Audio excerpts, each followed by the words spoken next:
میرا بیٹا تھا وہ، ہاں میں نے جنم تو نہیں دیا لیکن اس کو میں نے سگی ماں سے بڑھ کر پیار دیا تھا۔ بات کچھ یوں ہے، سمر کی ماں فوت ہو گئی، وہ ابھی 10 سال کا تھا۔ ماں کے جانے کے بعد سمر بہت روتا تھا کیونکہ وہ ماں کے ہاتھ سے کھانا کھاتا تھا، سوتا ماں کے پاس تھا۔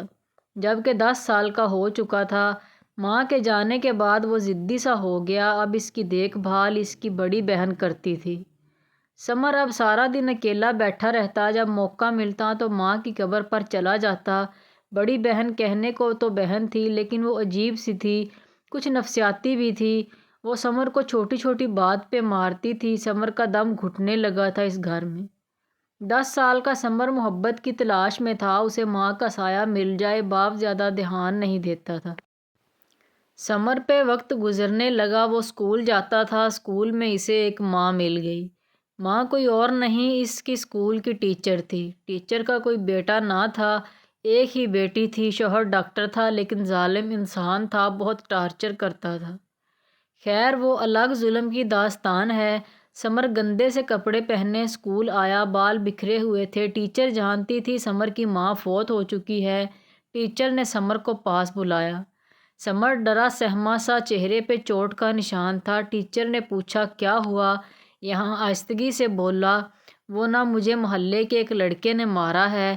ٹیچر کو وہ لمحہ یاد آیا جب ایک بار کسی بچے نے سمر کو مارا تھا تو سمر کی ماں دوسرے دن اسکول پہنچ گئی تھی اور سب سے سختی سے کہنے لگی، خبردار کسی نے میرے پتر کو کچھ کہا اب تو۔ لیکن آج چہرے پہ زخم کا نشان ہے لیکن کوئی نہیں کہہ رہا میرے پتر کو کوئی نہ مارے۔ ٹیچر نے پاس بلایا، اپنے بیگ سے ایک دوپٹہ نکالا اور سمر کا چہرہ صاف کیا۔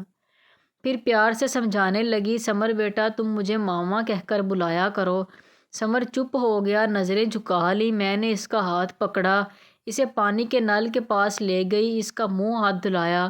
وہ بہت پیارا لگ رہا تھا۔ اسکول سے چھٹی ہوئی، وہ اپنے گھر چلا گیا، لیکن میں نہیں جانتی تھی اس کی بہن اسے ٹارچر کرتی ہے۔ سمر نے کھانا مانگا تو جواب ملا آج نہیں بنایا۔ ضد کرنے لگا مجھے کھانا دو، بہن نے 2 تھپڑ مارے، روتا ہوا سو گیا۔ دوسرے دن اسکول آیا، میں دوسری کلاس میں تھی۔ سمر میری کلاس کے باہر تھوڑا سا دور کھڑا ہو کر مجھے دیکھ رہا تھا۔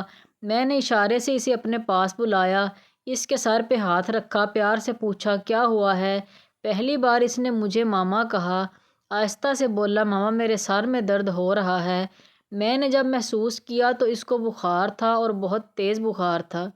میں نے اسے اپنی کرسی پہ بٹھایا، جلدی سے کلاس ختم کی، اس کو لیے ڈاکٹر کے پاس چلی گئی۔ سمر کو 103 بخار تھا۔ میں غصہ ہونے لگی۔ بہن کو جب پتہ تھا اتنا بخار ہے تو اسکول بھیجنے کی کیا ضرورت تھی؟ میڈیسن لی، اس کے ساتھ اس کے گھر چلی گئی۔ چونکہ ہم ایک ہی کالونی کے تھے، سمر کے گھر پہنچی تو گھر میں سمر کے بڑے بھائی بھی موجود تھے۔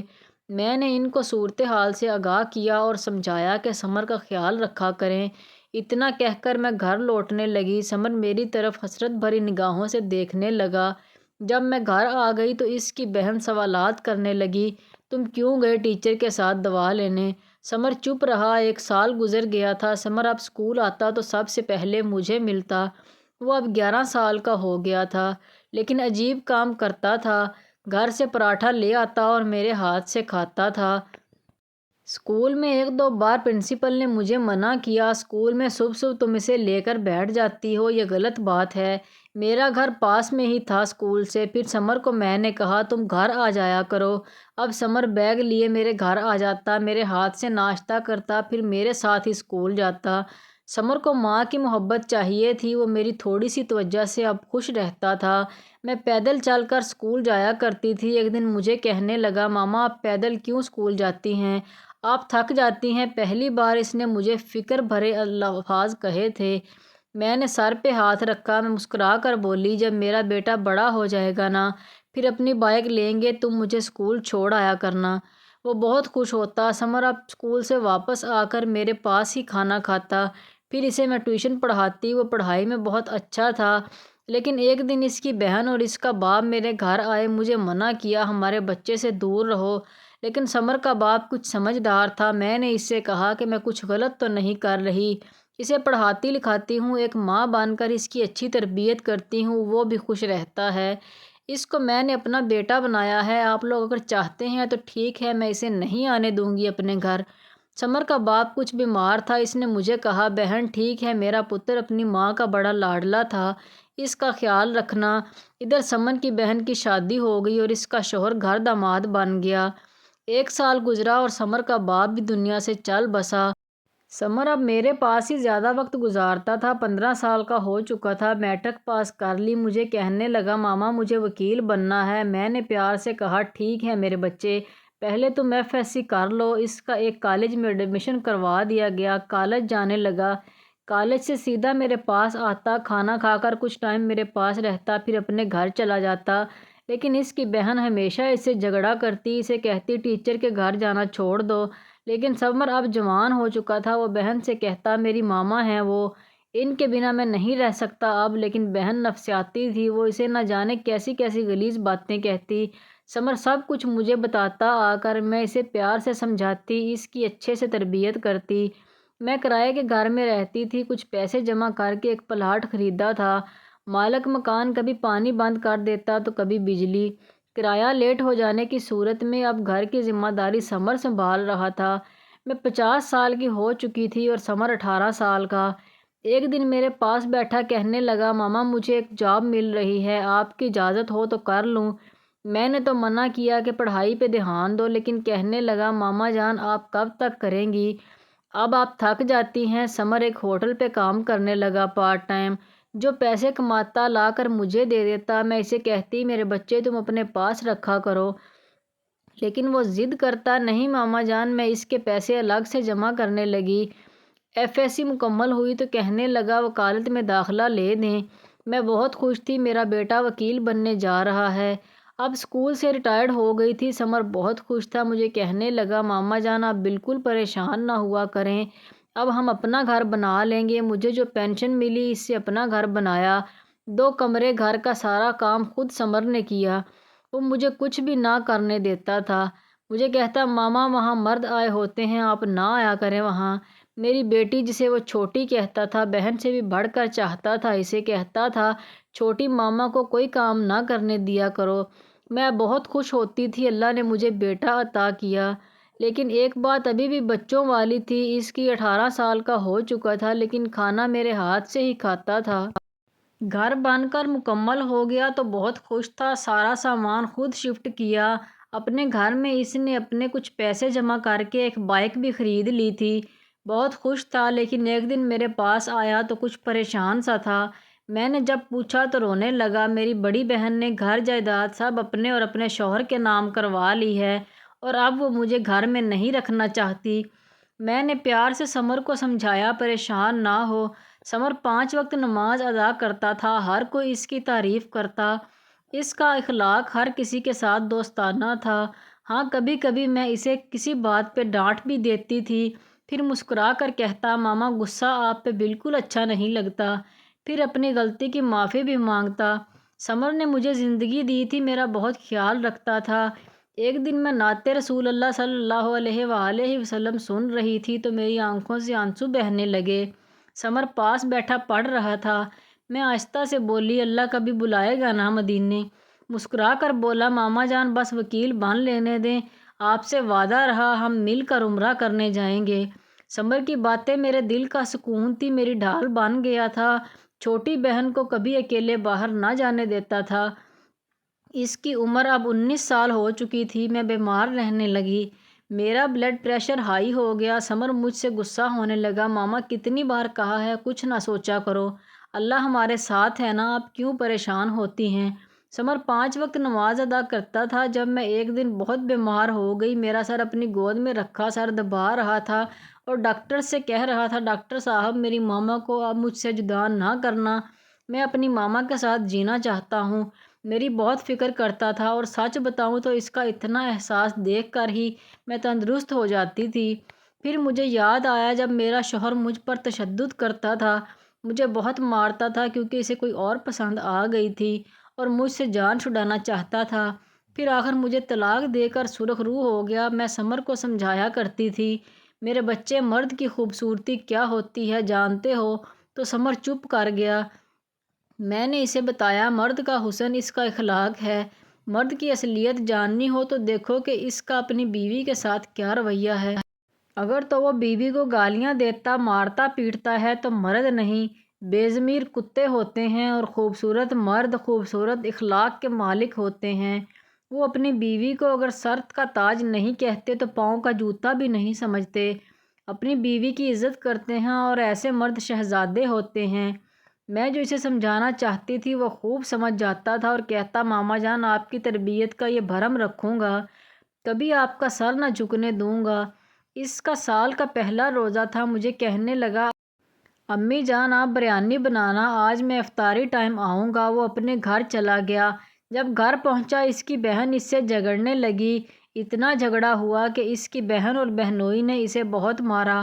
بہن اسے نازیبہ الفاظ کہنے لگی، تم نے اپنی ماں کے نام پہ معشوقہ رکھی ہوئی ہے، تم ماں کے رشتے کو داغ لگا رہے ہو، تم بے غیرت انسان ہو۔ سمر چلا کر بولا باجی اللہ کا واسطہ ہے ایسا نہ کہو، وہ میری ماں ہے، ماں کے بارے میں ایسا نہ بولو۔ بہن کی آواز سن کر محلہ اکٹھا ہو گیا۔ بہن سارے محلے والوں سے کہنے لگی یہ کافر ماں کا نام پر عشق کرتا۔ جب سمر نے یہ الفاظ سنے تو وہ بے ہوش ہو کر زمین پر گر گیا۔ ہسپتال لے گیا۔ میں بریانی بنا کر انتظار کر رہی تھی لیکن سمر نہ آیا۔ میرا دل گھبرانے لگا۔ میں نے جب پتہ کیا تو خبر ملی ہسپتال میں ہے، اسے ہارٹ اٹیک آیا ہے۔ میں دوڑتی چلی گئی، بے ہوش پڑا تھا، میں رونے لگی۔ اس کی بہن نے ہسپتال میں بھی خوب تماشا لگایا، میری بہت بے عزتی کی، مجھے طرح طرح کے طعنے دیتی رہی، مجھے دھکے دے کر وہاں سے نکال دیا۔ میں پریشان رہنے لگی۔ 4 دن گزرے، میری سمر کی کوئی خبر نہ تھی۔ پھر ایک دن مجھے فون کیا، سمر کی آواز تھی، ماما جان آپ کا بیٹا مر رہا ہے، آپ کہاں ہیں؟ میں تڑپنے لگی، بیٹا میں تیرے پاس ہی ہوں۔ مسکرا کر بولا ماما کل میں نے روزہ رکھنا ہے، آپ میرے لیے چکن رول بنا کر لانا۔ میں نے پیار سے کہا میرا بیٹا تم اپنا خیال رکھو، میں کل آؤں گی۔ دوسرے دن افطاری کے وقت میں سمر کے لیے بریانی اور چکن رول لے کر گئی۔ وہ گھر ہی تھا۔ جب میں گھر میں داخل ہوئی وہ دوڑتا ہوا میرے سینے سے آ لگا، ماما جان میں نے مر جانا ہے۔ اب میں رونے لگی، ایسی باتیں نہیں کرتے۔ اتنے میں اس کی بہن آ گئی، مجھے دیکھ کر چلانے لگی، ہائے نہیں رہا گیا عاشق کے بنا، آ گئی ملنے۔ وہ پھر اپنی حد سے گزرنے لگی۔ سمر نے اپنی بہن کی طرف دیکھا اور آہستہ سے بولا اللہ کا واسطہ دیتا ہوں باجی، اتنا کہا اور سمر زمین پہ گر گیا۔ اس کا جسم ٹھنڈا پڑ گیا تھا۔ جلدی سے ہسپتال لے گئے اور پھر ڈاکٹرز نے آخری الفاظ کہے ہی از نو مور، اور میرے پیروں تلے سے زمین نکل گئی۔ سمر مر چکا تھا۔ وہ مجھے آواز دیتا، مجھے کہتا ماما جان کہتا ہوا مجھ سے جدا ہو گیا تھا۔ مجھے ہر مشکل میں حوصلہ دینے والا میرا بیٹا مجھے ہمیشہ کے لیے چھوڑ گیا تھا۔ بہن دور کھڑی آنسو بہا رہی تھی، وہ رونے کی ایکٹنگ کرنے لگی۔ میں نے سمر کے ماتھے پہ بوسہ کیا، سمر جیسے مجھے کہہ رہا ہو ماما مجھے چھوڑ کر نہ جانا، میں آپ کے ساتھ ہوں ہمیشہ۔ میں بوجھل قدموں سے وہاں سے چل دی۔ اس کی بہن چیخ چیخ کر رو رہی تھی۔ میرا دل چاہا اسے آگ لگا کے جلا دوں لیکن میں بے بس تھی۔ میں پھر تنہا بوڑھے قدم لیے گھر کی جانب چل دی۔ اس کی قبر پہ بیٹھی ہوں، آنکھوں میں آنسو ہیں۔ اس رمضان 15 روزے کو وہ ہمیشہ کے لیے بچھڑ گیا۔ پھر سچ یہ کھلا مجھ پہ کہ سمر اپنی بہن سے جائیداد میں حصہ مانگ رہا تھا اور بہنوئی اپنی بہن کے ساتھ سمر کی شادی کروانا چاہتا تھا، اور پھر بہن جلاد بن گئی، اپنے بھائی کو کھا گئی۔ میں نے اسے جنم نہیں دیا لیکن میرا اللہ جانتا ہے سگی ماں سے بڑھ کر اسے اپنا مانا تھا۔ بہن کا لالچ اور پاگل پن میرے سمر کو فنا کر گیا۔ سب بہنیں ایک جیسی نہیں ہوتی، بہنیں تو بھائی پہ جان قربان کرتی ہیں، لیکن یہ کیسری بہن تھی جو اپنے بھائی کی قاتل بن گئی۔ عورت بہت ظالم بھی ہو سکتی ہے، جیسے میرے سمر کی بہن جس نے ہنستے مسکراتے سمر کو خاک کر دیا۔ بہت سی عورتیں اپنوں کی قاتل ہوتی ہیں، کچھ شوہر کا قتل کرتی ہیں محبوب سے مل کر، کچھ ماں باپ کو رسوا کرتی ہیں محبت کے نام پہ، کچھ بہن کے روپ میں قاتل بن جاتی ہیں۔ اور شاید آج مجھے محسوس ہو رہا ہے یہ دنیا فنا کے قریب ہے، رشتوں میں اب محبت نہیں رہی، اب ہر منزل مطلب کی ہے، اب ہر تعلق مطلب کا ہے، اب ہر رشتہ مطلب کا ہے۔ اب کس پہ یقین کریں، کسے اپنا کہیں؟ سنا ہے اس کی بہن اب سکتے میں ہے، اسے کوئی کہو جا کر تمہارا ڈرامہ ختم ہو جائے تو اللہ کے انصاف کا انتظار کرے۔ خدارا جینے دو ایک دوسرے کو۔ کیوں کیسے کچھ لوگ درندگی کی ہر حد کو پار کر دیتے ہیں صرف اپنے مطلب کی خاطر۔ آپ سب سے دعا ہے میرے بیٹے سمر کے لیے دعا کرنا، مجھے یوں لگتا ہے وہ ابھی آئے گا اور کہے گا ماما جان نہ روئیں، میں زندہ ہوں، میں لاوارث بے بس زندگی سے ہاری ہوئی لاوارث ماں ہوں۔